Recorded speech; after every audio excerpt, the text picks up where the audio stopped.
Mi nombre es Samuel y hoy vengo a hablarles sobre el precedente y jurisprudencia de Miguel Tarufo y mi compañero.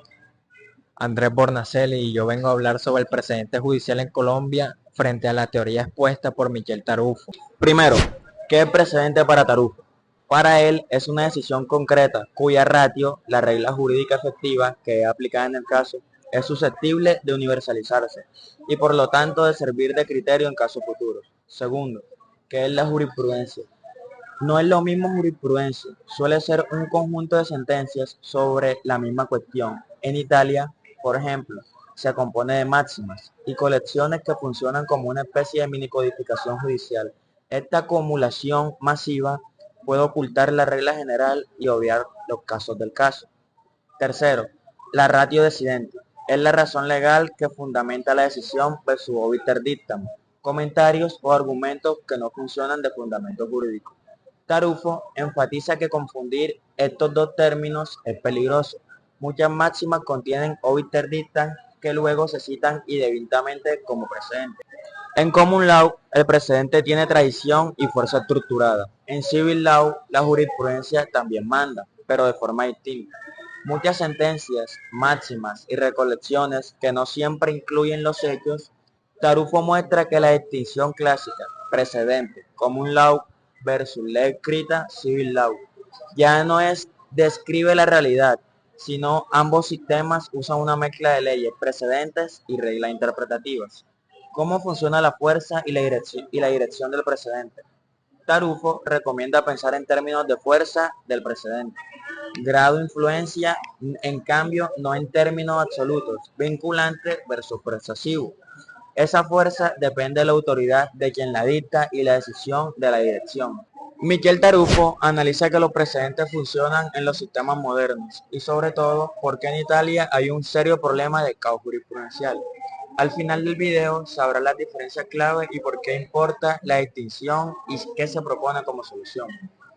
Tarufo parte de una constatación: el uso del precedente no es exclusivo del common law. Hoy, en casi todos los sistemas recurren a decisiones previas para interpretar la ley. Esto cambia la lógica de la argumentación jurídica. En vez de un razonamiento puramente deductivo, vemos una argumentación centrada en tópicos o en tópicos jurídicos. Es decir, las líneas de precedentes y que orienta la interpretación. Vertical: el tribunal superior al inferior, o sea, el más fuerte. Horizontal: entre órganos del mismo nivel, menos fuerte. Autoprecedente: una corte que siga o cambie su propia línea. Tarufo cita el ejemplo del Practice Statement de la House or Lord de 1966. Como modelo de flexibilidad institucional, la Corte dejó claro que podía apartarse de su precedente en condiciones justificadas. Aquí viene la parte central de Tarufo. Él denuncia que la Corte de Casación italiana pronuncia un número abrumador de sentencias a cada año. Esta provoca dispersión y contradicciones. Esa sobreproducción genera incoherencias, contradicciones y un riesgo que la jurisprudencia deje de ser un guía impredecible. Llegamos a la consecuencia, la práctica y el ejemplo. El resultado: el abogado o el juez que busca precedente enfrenta tres problemas. 1. No es viable consultar de toda jurisprudencia. 2. Existe el riesgo que la jurisprudencia sea contradictoria. 3. Muchas máximas carecen de la relación con los hechos, con lo cual se pierde la precisión. Tarufo incluso advierte del abuso de citación de largos listados de sentencias que solo buscan impresionar. Nomofilaxia es la función de la Corte para garantizar la uniformidad del derecho.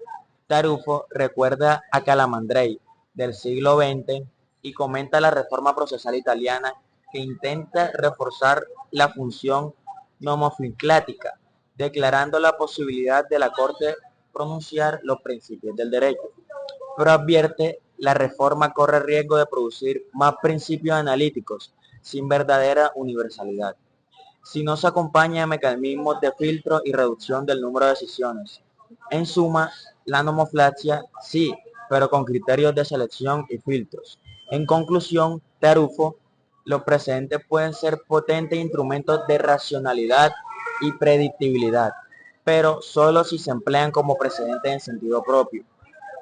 sino se transforma en parte del desorden para un buen uso académico o profesional. Distinguir entre radio y obiter, atender los hechos del caso y exigir criterios institucionales de selección para la Corte. El precedente judicial es una institución que durante mucho tiempo se consideró exclusiva de los sistemas de common law como el inglés o el norteamericano, pero hoy ocupa un lugar central en países de tradición civilista como lo es Colombia.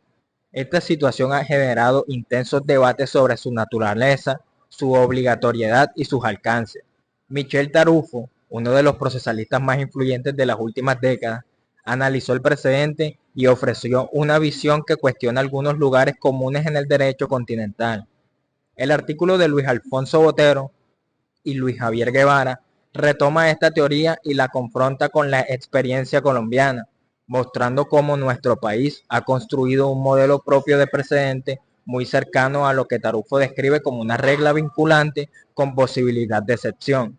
El propósito de este análisis es explicar qué entiende Tarufo por precedente, cómo se ha desarrollado en Colombia y qué implicaciones prácticas tiene, usando además un ejemplo distinto al que aparece el texto para ilustrar su fuerza transformadora. Para ilustrar este fenómeno, puede revisarse un caso diferente al analizado por los autores en la sentencia T-025 del 2004. En esta decisión, la Corte Constitucional declaró la existencia de un estado de cosas inconstitucionales en relación con la población desplazada por la violencia. Más allá de resolver una tutela individual, la Corte dictó órdenes estructurales al Estado, obligándolo a diseñar políticas públicas, asignar recursos y crear un sistema de seguimiento continuo. Por eso la importancia de esta sentencia es que se convirtió en un precedente de referencia obligatoria para todas las entidades y jueces que enfrentan casos de desplazamiento forzado. Aquí se aprecia claramente cómo una decisión puede trascender el caso particular y convertirse en un patrón normativo de obligatorio cumplimiento, lo cual confirma la tesis que en Colombia el precedente opera de manera muy cercana al modelo Blinding. En conclusión, el análisis conjunto de la teoría de Tarufo y de la experiencia colombiana conduce a varias conclusiones.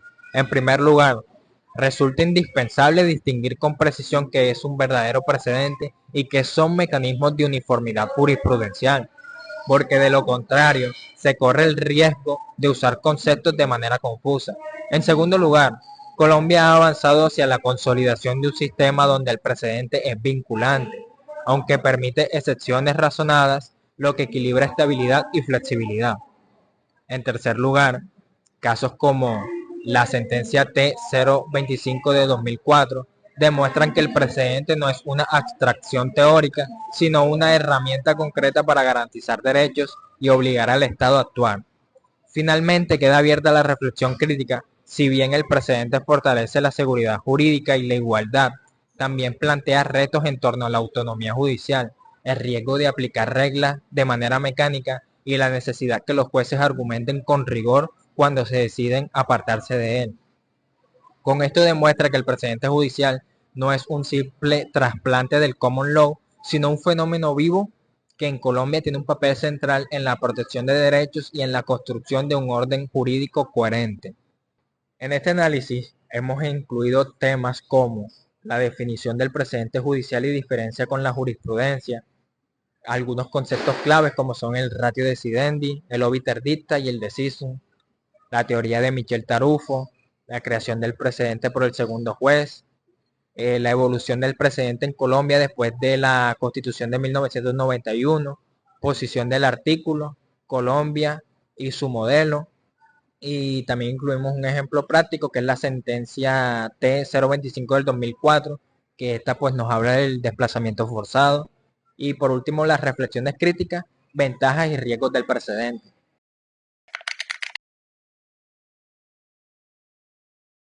Es una decisión concreta cuya ratio Tú dijiste la mía, mija. es lo mismo. Y eso ¿Sabes cuáles son los órganos de cierre? Los tres órganos de cierre son la Corte Constitucional, la Corte Suprema y ya no me acuerdo de la otra, pero gracias por ver este video.